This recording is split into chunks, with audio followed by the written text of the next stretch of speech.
नमस्कार शेतकरी मित्रांनो. 1 मार्च 2026 रोजी आपण आपल्या पेरूच्या बागेची छाटणी घेतलेली आहे. मी पाहू शकता जवळपास आपल्या पेरूच्या बागेला आज रोजी 10 दिवस कंप्लीट झालेले आहेत. मित्रांनो, ह्या 10 दिवसामध्ये आपण आपल्या पेरूच्या बागेला फक्त एक फवारणी घेतलेली आहे. त्या फवारणीमध्ये आपण ब्ल्यू कॉपर या बुरशीनाशकाचा वापर केलेला आहे.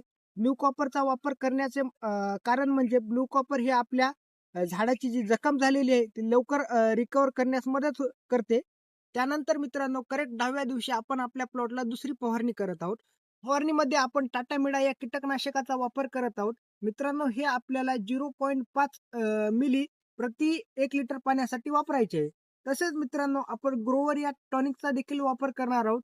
हे देखील आपल्याला 1 लिटर पाण्यासाठी 2 ml एवढं वापरायचं आहे. तसेच मित्रांनो, याबरोबर आपण साप या बुरशीनाशकाचा देखील वापर करणार आहोत.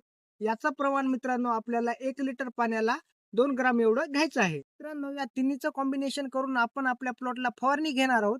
फवारणी घेण्याचं कारण म्हणजे हे कॉम्बिनेशन वापरल्याच्या नंतर आपल्या प्लॉटला फुटवा निघण्यास सुरुवात होते.